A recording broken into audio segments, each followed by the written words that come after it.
Dans l'évangile de Saint Luc aujourd'hui, nous commençons avec le groupe de 7 passages de la béatitude. Bienheureux ceux qui ont faim, car ils seront rassasiés.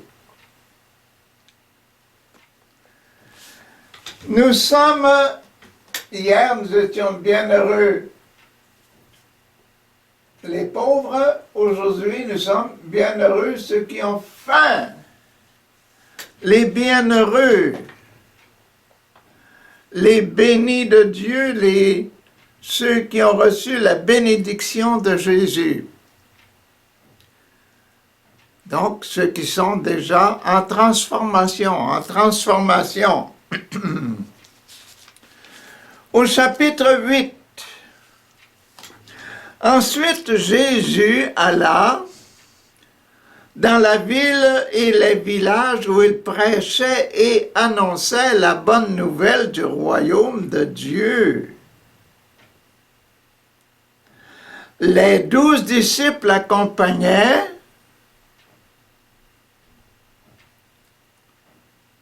ainsi que quelques femmes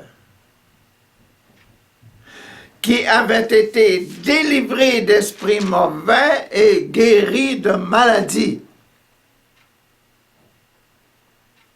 Jésus, 12 disciples, quelques femmes qui accompagnaient Jésus, celles qui avaient été guéries de maladies ou celles qui avaient été délivrées de mauvais esprits.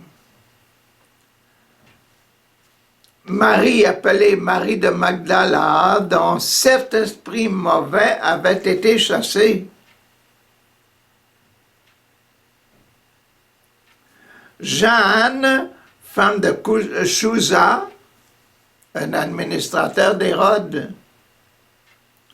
Suzanne et plusieurs autres qui utilisaient leurs biens propres pour aider Jésus et ses disciples.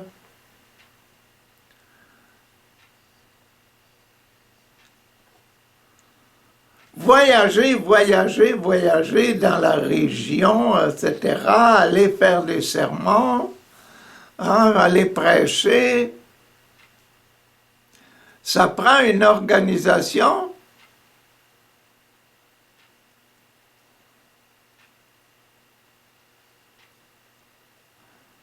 On n'engageait pas des véhicules et toutes sortes de choses, ils allaient en marchant, ils marchaient partout et ça prend des gens pour préparer la nourriture. Aujourd'hui, on est dans le sacrement de l'Eucharistie, donc on est dans la nourriture. Jésus apporte la nourriture spirituelle, les leçons qu'il a préparées, etc. Tous ces enseignements. Et il a une compagnie de 12 apôtres, imaginez-vous, pour le supporter. Et puis les femmes pour préparer la nourriture. Vous avez pris votre photo, là? Ça, c'est la photo numéro 1. La photo de Jésus, puis en arrière de lui, là, tout un groupe de 12, plus des femmes, etc. Et les 12 qui transportaient probablement aussi quelques chaudrons, puis des affaires comme ça.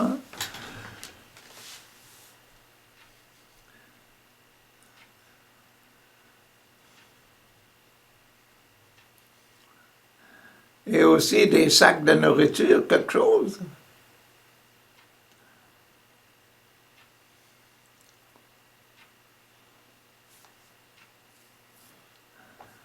L'Église dans le temps de Jésus, c'est l'Église de Jésus, c'est l'Église que Jésus démarre, c'est l'Église dans laquelle il donne une image. Vous avez pris votre photo, là. Une image de l'Église dans le temps de Jésus, puis une image de l'Église dans le temps actuel.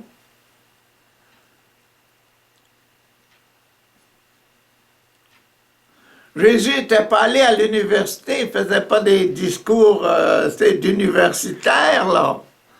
Non. Mais il gagnait son argent, puis il gagnait la chose par le don que les gens faisaient. Et notre Église actuelle est toujours dans ce sens-là, dans ce sens-là.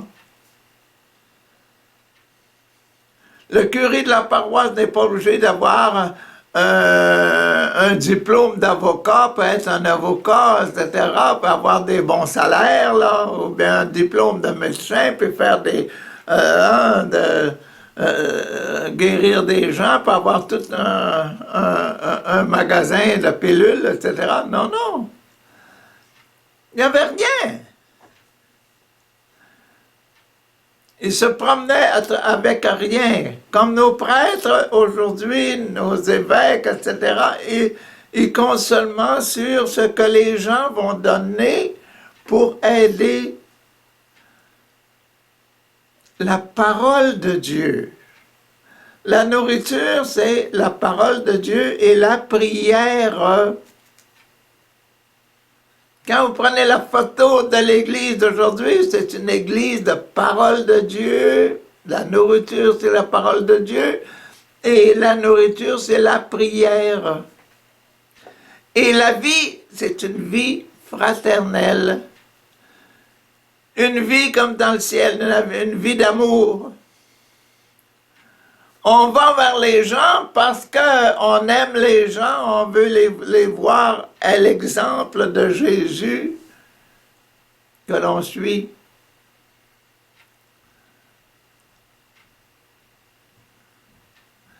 Je vous aide à faire l'image de l'Église,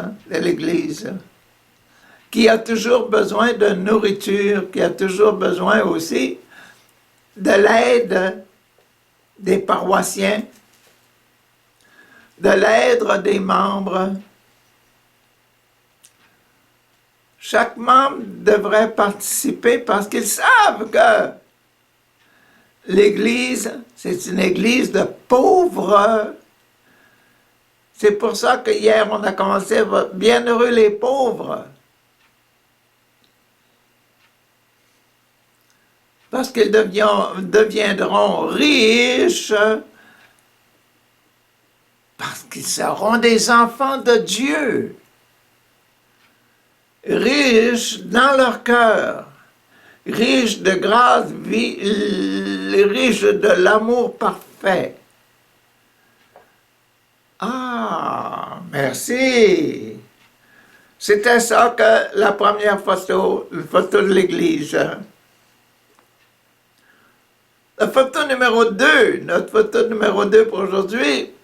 Ah, sacrement de l'Eucharistie. La parabole du sommeur. L'Eucharistie, des grains de blé. Ah, ça met dans un champ. Vraiment, si la récolte est bonne, chaque grain de blé donne 100 pour un grain. On va manger pendant pas mal longtemps.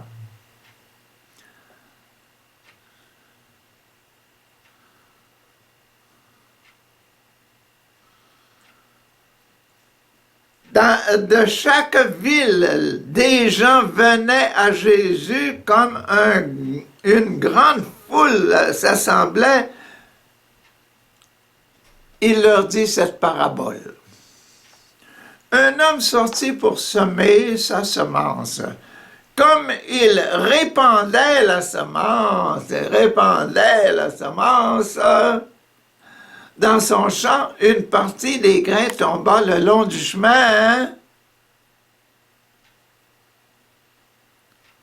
On marcha dessus, et les oiseaux du ciel les mangèrent. Une autre partie des grains tomba sur un sol pierreux. Dès que les plantes poussièrent, elles se desséchèrent parce qu'elles manquaient d'humidité. Une autre partie tomba parmi les plantes épineuses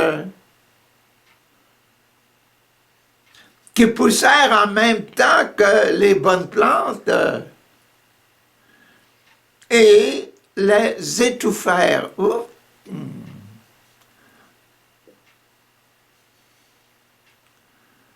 Mais une autre partie tomba dans la bonne terre. Les plantes poussèrent et donnèrent du fruit. Elles produisirent 100 graines chacune. Chaque graine produit 5 graines de blé, 100 graines de blé. Un bel épi.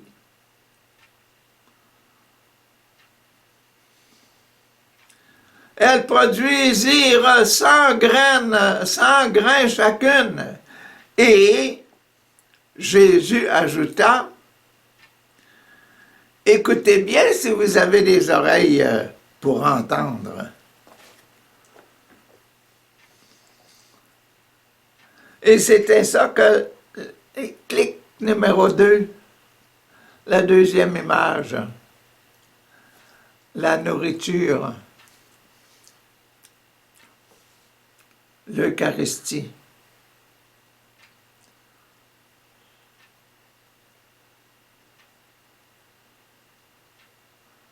Chaque graine, chaque petite parole, chaque parabole semée produit 100 grains. Ouh là là!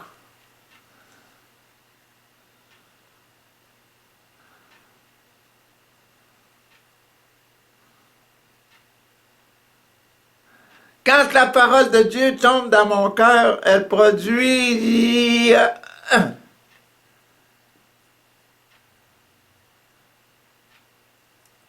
juste comme notre cœur permet à la graine de produire.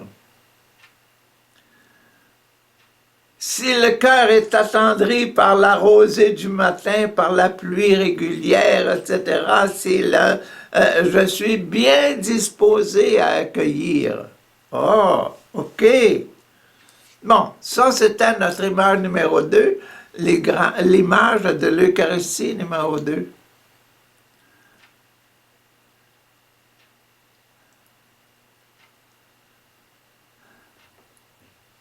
Dans nos cœurs, on a toujours le désir de grandir. Quand quelqu'un nous parle, on a toujours le désir d'écouter. Et c'est pour ça que, écoutez bien ceux qui ont des oreilles pour entendre, là. Ah, numéro 3, réconciliation. Les oreilles avec la compagnie de toutes les douces et les femmes, etc., peut être dans le groupe et écouter.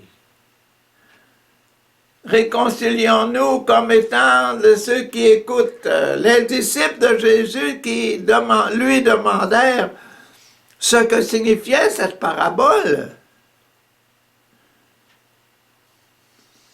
Jésus leur répondit, vous avez reçu la connaissance des secrets du royaume de Dieu.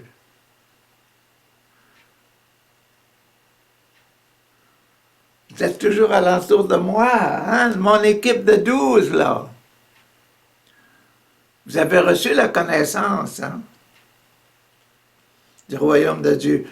Mais aux autres gens, là, ils sont présentés, la nourriture leur est présentée sous forme de parabole, afin que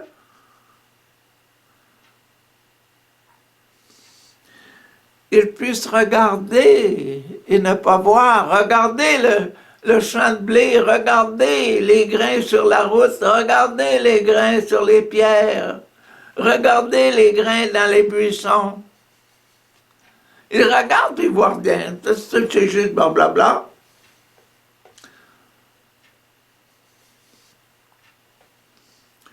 qu'ils puissent entendre sans comprendre. Ils entendent. Ils ont tous entendu, comme vous, quand j'ai lu là, les choses. Là. Vous avez tous entendu, mais la façon de recevoir. Ça, c'est la réconciliation. Notre façon d'être devant la parole de Dieu, devant la semence que Dieu met dans notre cœur, devant les inspirations de l'Esprit Saint.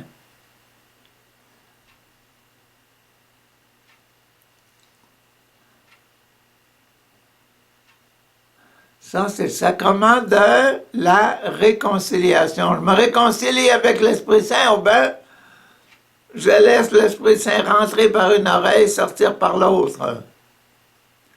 Le highway.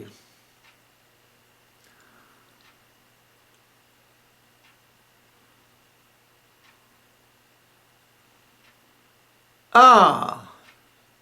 Il y en a bien des choses qui se passent dans le monde qu'on ne fait pas attention du tout. Mais la parole de Dieu, pour nous, les enfants de Dieu, nous devrions avoir un désir spécial et une attention toute spéciale pour la parole de Dieu. Bon, c'est le numéro 3. On vient de passer à travers la réconciliation. Il nous reste à passer au numéro 4 pour... Avec Saint Luc, lui, le numéro 4, c'est le sacrement du témoignage.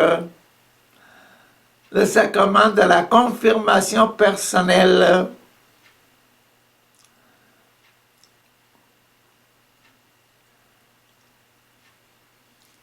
Sacrement de la confirmation. Qu'est-ce que Luc va dire au sujet de l'Eucharistie, au sujet des graines, au sujet de ça? Avec le sacrement de la confirmation. Voici ce que signifie cette parabole. Ah, voilà, merci Seigneur. Le voici, le sacrement de la confirmation. Voici ce que confirme. Je le confirme, dit Jésus. La semence, c'est la parole de Dieu. On l'avait déjà deviné, hein? Certains hommes sont semblables au bord du chemin.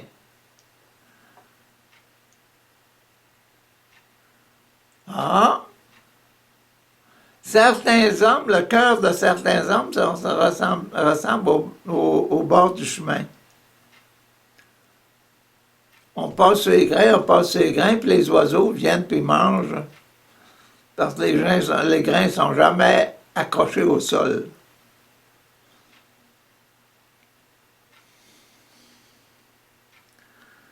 Ils entendent, mais le diable arrive et arrache la parole de leur cœur pour les empêcher de croire et d'être sauvés. D'autres semblent à un sol pierreux.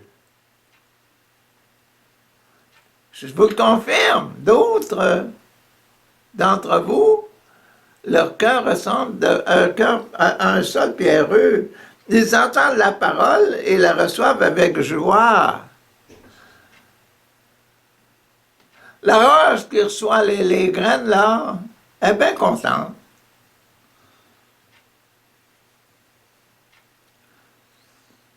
S'il y a eu une pluie le matin, puis si la roche est encore mouillée, la petite graine qui est là, elle va être bien contente. Elle va essayer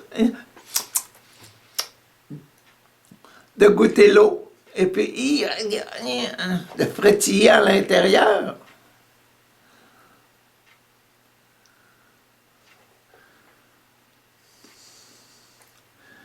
Mais il ne laisse pas ne laisse pas la graine s'enraciner. Il ne croit qu'un instant et il abandonne la foi au moment où survient l'épreuve, la chaleur, etc. Le grain, que tu avais goûté, là, la pluie, tu as goûté, séché. La semence qui tombe parmi les plantes épineuses représente ceux qui entendent qui écoutent, ils entendent, là. Mais il se laisse étouffer en chemin par les soucis, la richesse, les plaisirs de la vie. Et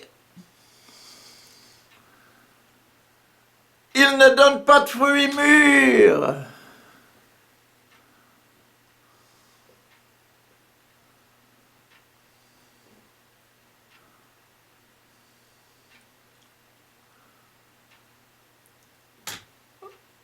Vous l'avez pogné là? Bon, la semence qui tombe dans la bonne terre, elle représente ceux qui écoutent la parole et la gardent dans leur cœur bon et bien disposé. Ah! Chanceuse la graine, hein? Chanceux ceux qui sont vraiment bons et bien disposés.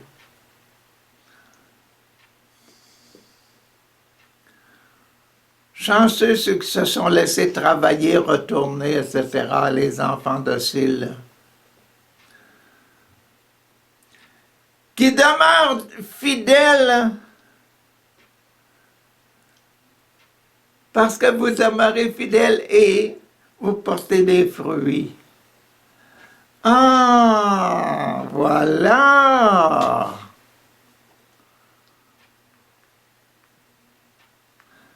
C'est ceux qui portent des fruits à 100%, là, 100 fruits, 100 grains pour un petit grain.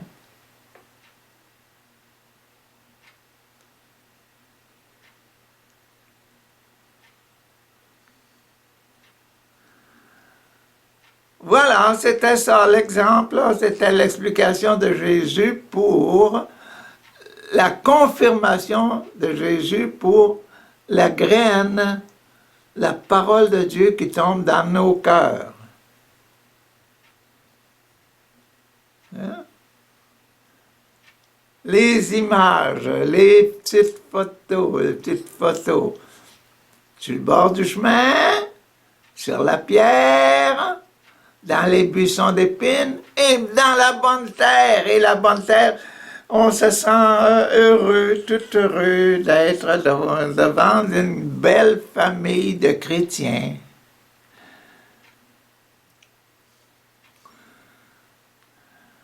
Mon entourage chrétien, ma famille chrétienne, ma paroisse.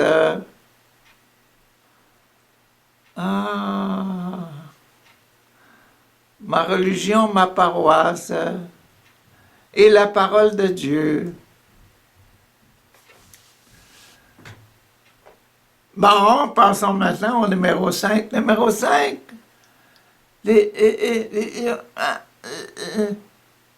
les malheureux. Le sacrement pour les difficultés. L'extrême onction. C'est là qu'on rentre. Là. On rentre dans le sacrement de l'extrême onction. Qu'est-ce qu'il va y avoir? La parabole de la lampe. Extrême onction. La lampe. Personne n'allume une lampe pour la couvrir d'un seau.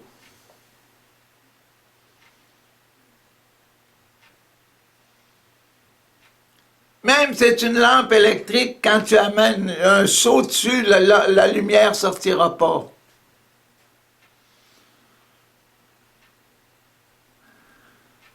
Si c'est une chandelle, puis tu mets un seau par-dessus, après que quand la chandelle va mourir parce qu'elle n'a plus d'oxygène.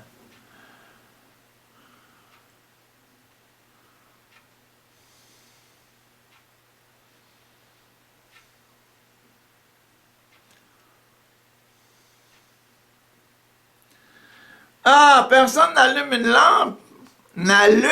lampe pour la couvrir d'un seau ou pour la mettre sous un lit. Au contraire, on la place sur le porte-lampe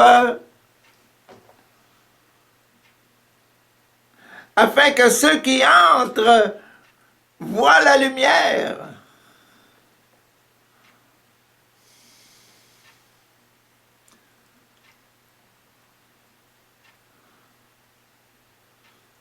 Vous avez pris l'image de la lampe, là, puis que tu mets quelqu'un qui met il y a un seau par-dessus pour la couvrir, pour cacher la lumière.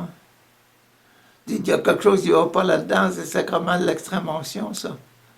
C'est une extrême action. Enlève le seau. Enlève le seau, tu vas voir de la lumière. Et c'est une lumière. Hein, c'est une lumière, c'est le baptême, ça. C'est la grâce de Dieu, ça. La lumière est la grâce de Dieu. Si vous mettez un seau par-dessus la grâce de Dieu, si vous dites l'enfant, là, je t'empêche de proclamer que tu es mon fils et que je t'ai donné une belle éducation chrétienne, là. Ben non! Si vous avez un bon fils, un fils plein d'amour, et qui a obéi à toutes les indications que vous lui avez données comme chrétien, comme ami de Jésus, l'enfant va devenir une lumière pour tout le monde.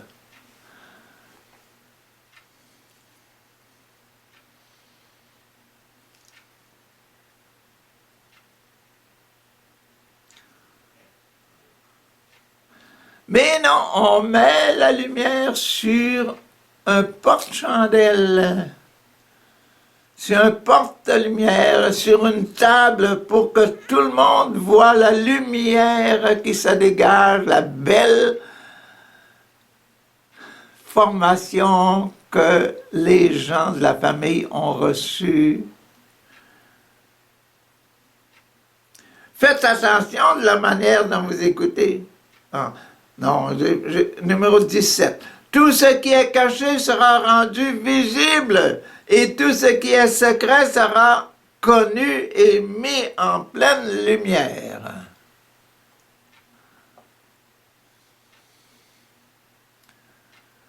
Si vous avez enseigné à vos enfants à bien prier, hein, vous allez vous apercevoir que vos enfants vont devenir de bons enfants. Et que vous allez être content quand vous avez de la visite et puis que les enfants font leur prière avant les repas avec vous. Que les enfants réagissent bien quand vous faites un bon signe de croix au-dessus du pain ou bien au-dessus de la nourriture avant de manger.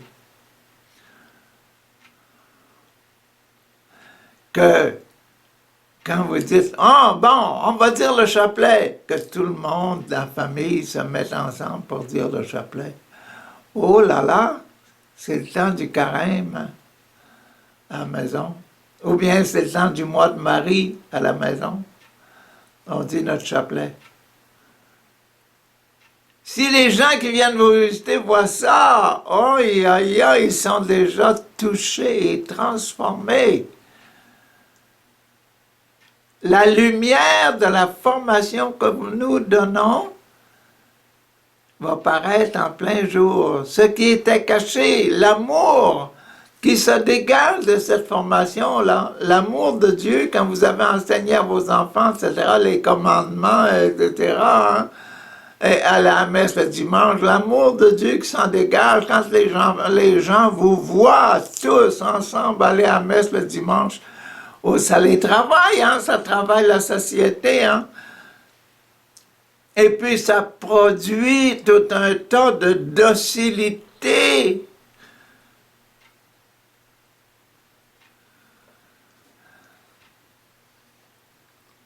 Vos enfants et vous serez les premiers à obéir aux lois du gouvernement parce que vous obéissez d'abord à Dieu qui habite en vous.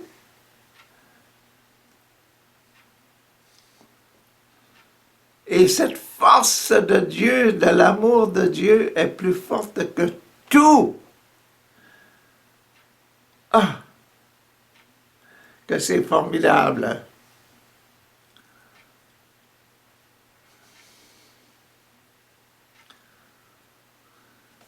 Faites attention à la manière dont vous écoutez.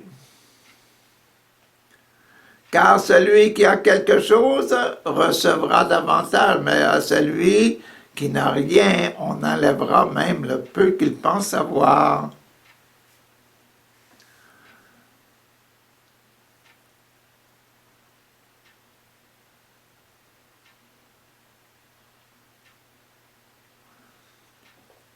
Ça se rapproche, ça, des talents, là. Celui qui avait reçu des talents, il avait reçu les yeux qui écoutent tant. Hein, je te donne 5 talents, 5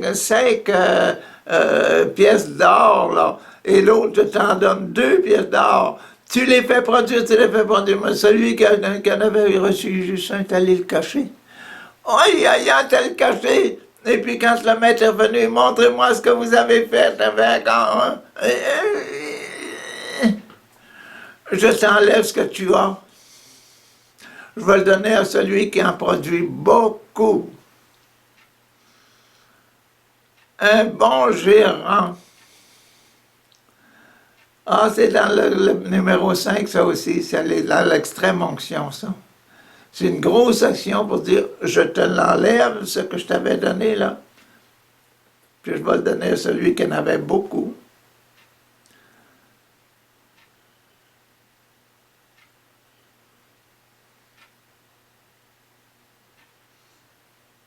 C'est ça.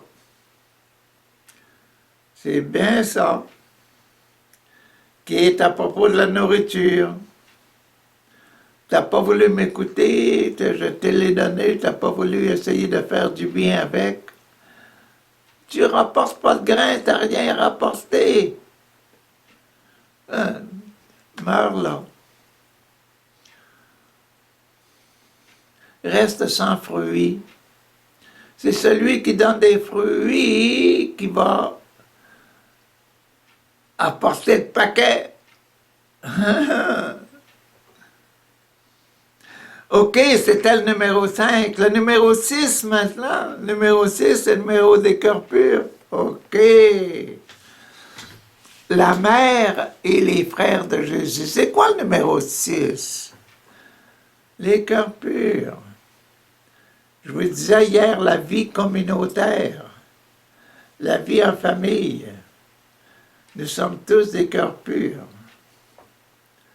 OK? La mère et les frères de Jésus vinrent le trouver, mais ils ne pouvaient arriver jusqu'à lui à cause de la foule. La foule, c'est tellement nombreuse que la mère de Jésus, Marie, et la parenté ne pouvaient pas rejoindre Jésus. Puis on est dans le sacrement de l'Eucharistie, le sacrement de la vie commune, la vie ensemble, être heureux ensemble. Vous l'avez pogné, là, c'est votre photo, ça, de l'Eucharistie. La mère et les frères de Jésus qui arrivent, là, la mère, la parenté de Jésus arrive, puis ils veulent voir Jésus. On l'annonça à Jésus en ces mots, ta mère et tes frères se tiennent dehors, et ils désirent te voir. Ils sont là.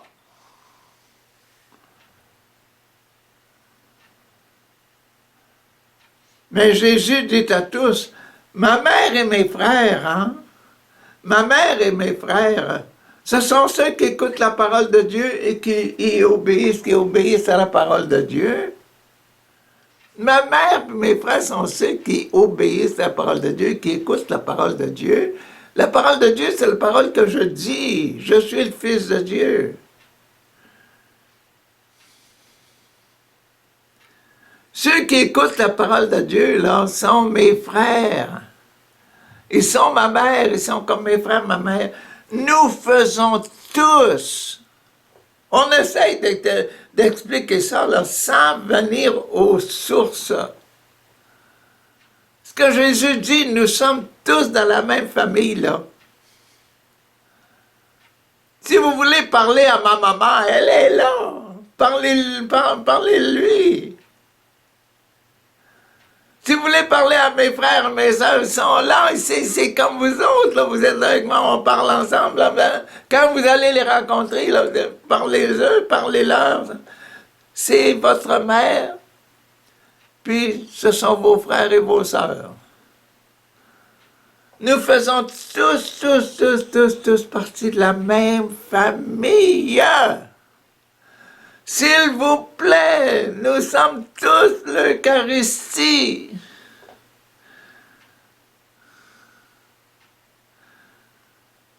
Dans le ciel, nous allons être tous ensemble, puis on peut se parler les uns les autres sans se déranger, sans causer de problème. Si vous voulez parler à ma maman, elle est là. Elle est là pour vous autres, puis elle est là pour moi aussi. L'avez-vous pensé comme ça? Ben là, je vous donne le secret, là. C'est là, comme ça, qu'il faut agir avec les gens qui font la même communauté.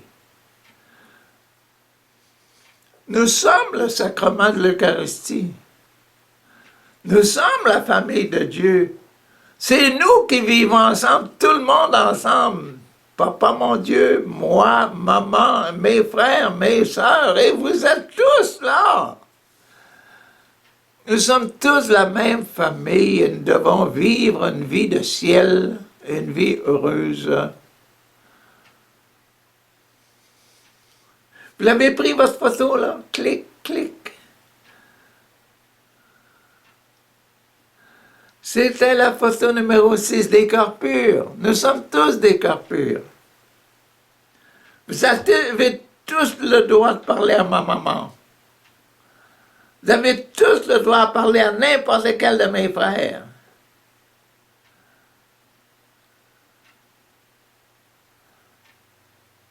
Notre droit à la prière, notre droit à l'amour communautaire,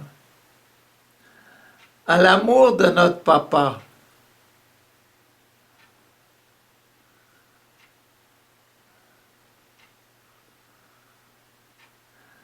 Réfléchissez-le dans ce sens-là, vous allez voir que vous allez trouver de la richesse pour vos prières.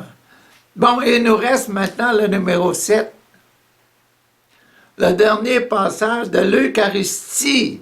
De l'Eucharistie, Jésus au milieu de nous. Le dernier clic. Un jour, Jésus monta dans une barque avec ses disciples et il leur dit « Passons de l'autre côté du lac ». Et ils partirent. Pendant qu'ils naviguaient, Jésus s'endormit.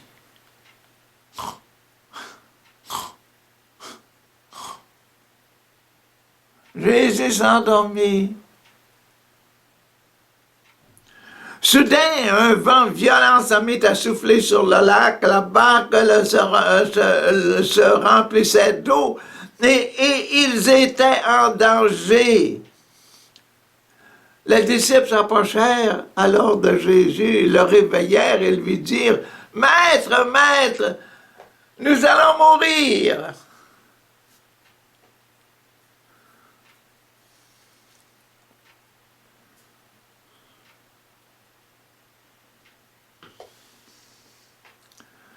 Jésus se réveilla,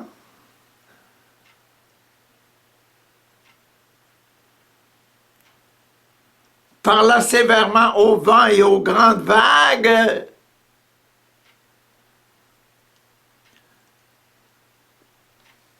qui s'apaisèrent.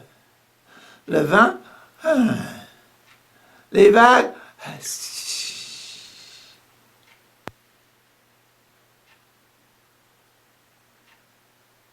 il y eut un grand calme. Jésus dit aux disciples,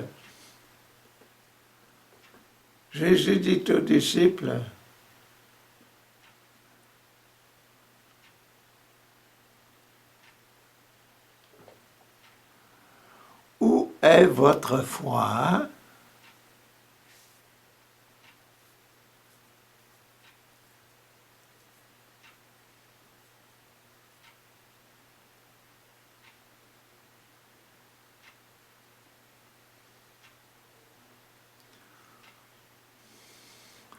Clic, clic. Où est votre foi quand vous avez des difficultés?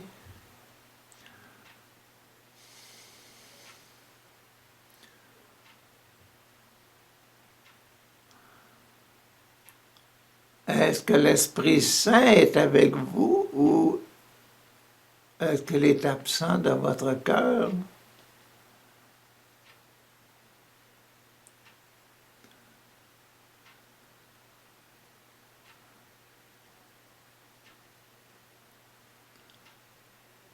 Quand vous vieillissez, puis vous allez être malade, puis que vous allez avoir... Est-ce que vous allez croire assez pour rester tranquille et espérer mettre votre espoir en Dieu seulement?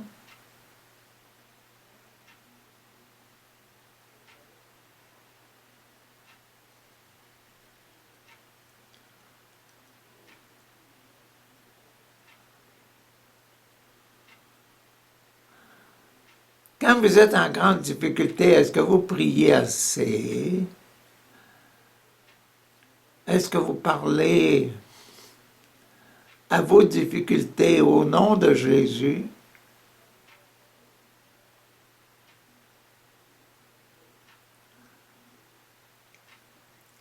Quand Jésus était au Jardin des Olives, hein, il parlait à son Père, il dit, « Père, si c'est possible que ce calice, que cette passion, que tous ces tourments-là s'éloignent de moi,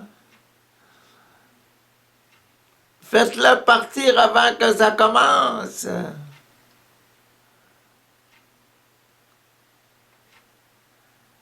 Mais Jésus ajoutait que votre volonté soit faite, Père. C'est sa volonté, que ta volonté soit faite. Et Jésus a enduré jusqu'à la fin la souffrance. C'est en passant par la volonté de Dieu qu'on va sortir. Glorieux, alléluia! Ah!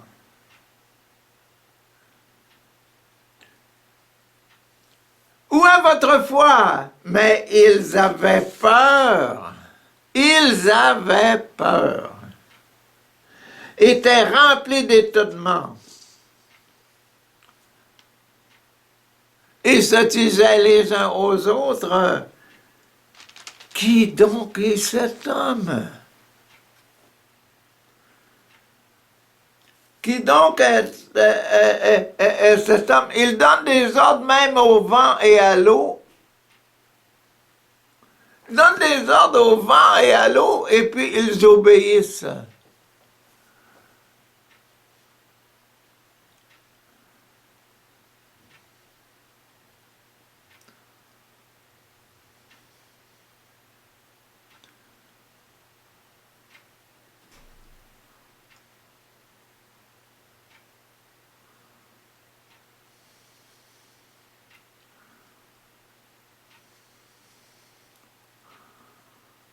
Faire arrêter le vent, faire arrêter les grosses histoires. C'est un arbre de tomber sur la maison.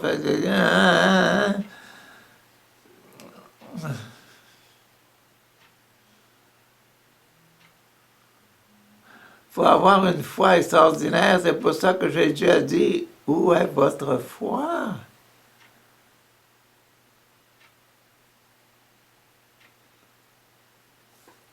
Clic, clic. La fidélité jusqu'au bout, même près de mourir, Jésus est là pour sauver l'Église. Pierre, j'ai dit Jésus.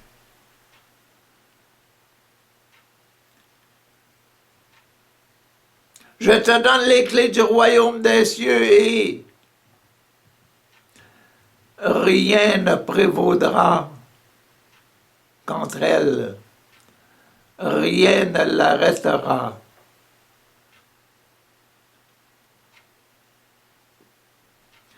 L'Église continuera. Même au ciel, nous serons des enfants de Dieu, tous ensemble, éternellement. Ah bon, ok. Donc, nous avons vu aujourd'hui le deuxième passage, celui-là. Demain, on va prendre le troisième. Bienheureux ceux qui pleurent.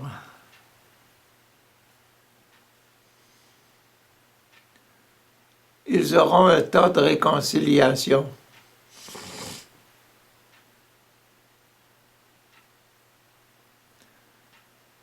qu'est-ce que Luc a mis dans Bienheureux?